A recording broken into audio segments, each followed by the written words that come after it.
Oi pessoal, tudo bem? Para quem não me conhece, meu nome é Adriana, sou presidente da Associação Unidos pelo Autismo, também sou mãe de um garotinho lindo, Raoni, que é um autista não realizado, sou bióloga e pedagoga, faço especialização em educação especial e autismo, também faço pós-graduação em ABA, psicomotricidade e desenvolvimento sensoromotor cognitivo, estou para começar agora pós-graduação em ensino estruturado. E esses cursos e outros que a gente acaba fazendo com o intuito de entender melhor sobre a condição no qual nossos filhos fazem parte. E também enquanto associação para que a gente possa ir em busca de políticas públicas eficientes dentro da ciência. Hoje, gostaria de falar um pouquinho sobre o autismo e as suas condições coexistente, pré-existente ou comorbidades. Porque a gente vê muito que as pessoas confundem algumas características que são do autismo e outras que são condições associadas. Por exemplo, a agressividade ou a hiperatividade. Vejo muitas pessoas falando, meu filho é agressivo, ele se agride ou agride o outro, ou ele é muito agitado, nossa, não sei o que, como se fosse característica do autismo, e não é. Pode ser uma consequência, mas não é característica do autismo. O autismo tem como características dois pontos, que é comprometimento na sua comunicação social, que é a interação social comprometida, e também a comunicação verbal ou não verbal, e movimentos repetitivos estereotipados. E esses são os dois fatos aí que estão discriminados, né, no DSM-5, que fala como características do autismo. E as condições coexistentes podem estar associadas, né, a um autista ou não. Por isso que o autismo é considerado um espectro, porque existem autistas que não têm nenhuma condição coexistente, assim como existem autistas que têm mais de duas condições coexistentes, acabando dificultando e muito na sua condição, na sua independência e autonomia.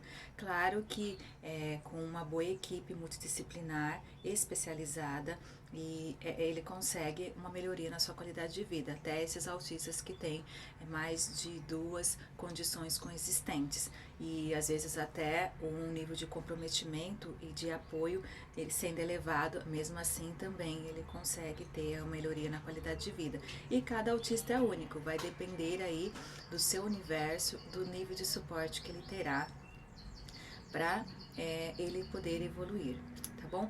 Por exemplo, um exemplo que se confunde muito com as características do autismo seria a depressão, a ansiedade e a agressividade, que podem ser causadas exatamente pela sua dificuldade na comunicação social, no se fazer entender, no entender o outro, entender o contexto, entender o sentimento, entender o que a pessoa está falando, ele também querer falar, poder manter uma linguagem pragmática, que seria falar frases prontas, inteiras, entender o que está acontecendo. Até nessa sua questão, no seu processamento sensorial, que às vezes dificulta também ele estar presente em rodas de conversas. Então vai depender, tem muita responsabilidade para eles, né, que tem essas dificuldades nessa alteração no desenvolvimento dos seus neurônios, conseguir manter tudo isso em ordem, em equilíbrio. E por conta disso, às vezes, eles optam por ficar sozinhos no lado, porque não porque eles querem ou porque eles gostam, mas porque por eles não conseguirem se fazer entender e entender o outro, e também a falta de conhecimento dos outros e o respeito à sua neurodiversidade obriga, né, praticamente, eles optarem por ficar sozinho, mas não é porque ele queria. E aí, se ele tiver uma predisposição a ter depressão, acaba aí adquirindo a depressão. Muito comum, por exemplo, em autistas que têm o nível 1 de apoio, porque eles têm uma noção geral, uma certa independência, autonomia, mas existe aí ainda dificuldade na sua interação social.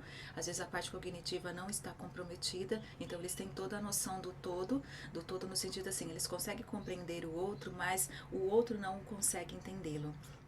E às vezes ele também não consegue iniciar um diálogo. Então, por isso que pode ser que haja essa predisposição aí da depressão, da ansiedade e agressividade, muito comum nos autistas não oralizados, porque como não foi ensinada a comunicação alternativa, aumentativa ou suplementar, ele não consegue se fazer entender, e em algum momento na sua história de vida, né, na sua ontogênese, ele percebeu que se agredindo o outro, ele obteve a atenção que ele estava esperando e de uma certa forma aquilo que ele queria, né, que nós chamamos de reforçador.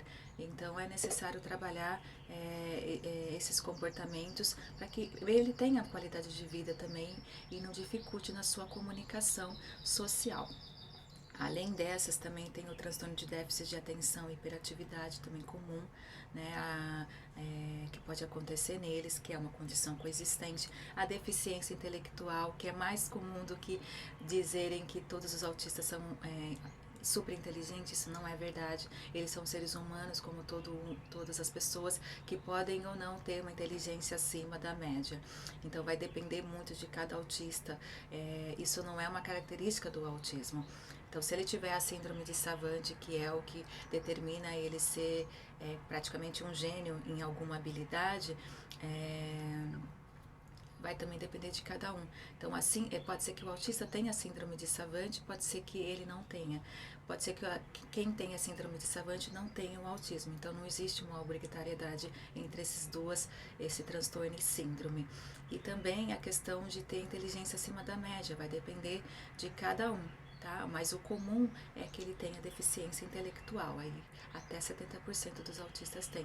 Apenas 15%, por exemplo, não possui condições coexistentes, só tem o autismo, então é muito pouco também. Tem autistas que têm epilepsia, pode ter convulsões, transtorno obsessivo compulsivo, bipolaridade, que às vezes também pode ser causado por questões do processamento sensorial.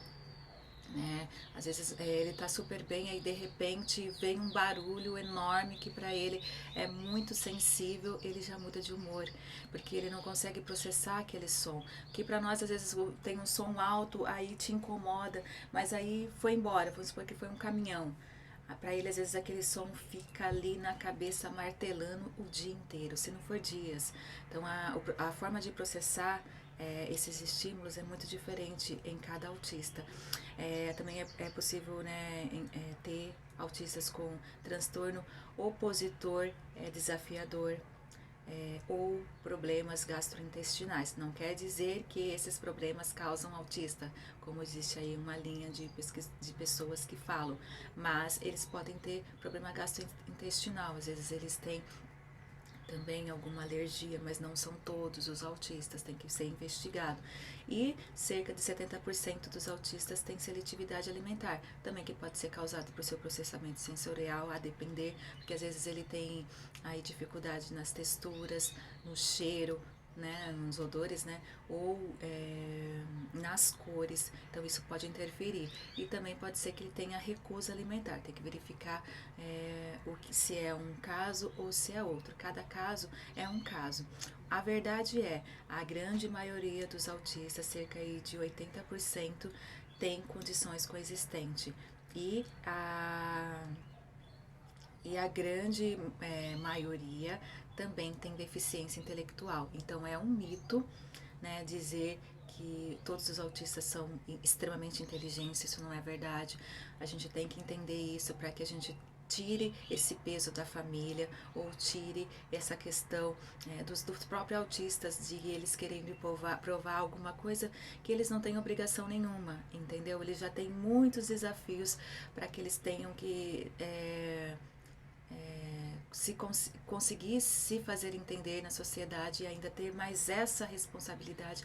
E a família também, de estar achando ali, eu tenho que achar o que é que meu filho tem habilidade. E às vezes ele tem as habilidades que para eles, por exemplo, para uma pessoa andar é muito, mas para ele às vezes ele tem dificuldade. Então ele conseguir andar já é, como vamos assim dizer, comparável, como se ele fosse extremamente inteligente. Uma pessoa que usou, por exemplo, fralda por muitos e muitos anos, conseguir desfraldar já é uma conquista extremamente importante, porque isso melhorou a sua qualidade de vida. Então, cada caso é um caso. É necessário avaliar, vamos supor, dentro da equipe multidisciplinar, baseada na intervenção ABA, avalia-se aquilo que é extremamente importante para ele, para aquele indivíduo, ou quais são os pré-requisitos que são extremamente essenciais, e depois, numa hierarquia de importância, vai acrescentando as outras habilidades. Então, pais, não se preocupam com isso. Lembrando que às vezes eu vejo as pessoas confundindo, mas agora a aba virou moda. Gente, saiu um estudo recente esse ano dizendo 28 tratamentos que funcionam para autista. 4 são terapia cognitivo-comportamental, que é muito utilizada para autista, principalmente de nível 1, né, que trabalha muito essa questão de habilidades sociais. A musicoterapia ou instrumentos, né, musicais, a atividade física, e aí entra a psicomotricidade ou alguma atividade de corrida, natação, enfim, tá tudo aí dentro que funciona. E integração sensorial, exatamente por conta de a grande parte dos autistas tem esse processamento sensorial muito comprometido. Esses quatro tratamentos funcionam. Os demais 24 citados, todos estão dentro da ciência análise do comportamento aplicada, que seria a ciência, por exemplo, TIT, PET, habilidades sociais, reforçamento, histórias visuais. Então, tudo é ensino naturalístico, tudo isso está dentro de ABA, que é uma ciência. A ABA não é um método, a ABA não é uma terapia, a ABA é uma ciência, né? Então, delas surgem vários protocolos, várias terapias para que você pode trabalhar, e vai depender de cada caso. Então a gente precisa entender essa parte. Então eu espero que vocês tenham compreendido um pouquinho sobre o que é autismo, o que é a condição coexistente, e para que a gente possa aí minimizar, facilitar a vida dos nossos autistas. Siga nos nossos canais, nós temos no Facebook, canal no Instagram, no canal no YouTube, nós temos um grupo no WhatsApp, logo nós teremos o nosso site. Então siga nas redes sociais, chegou a nossa camiseta também, quem tiver interesse entre em contato com a gente, tá bom? Um abraço e até mais.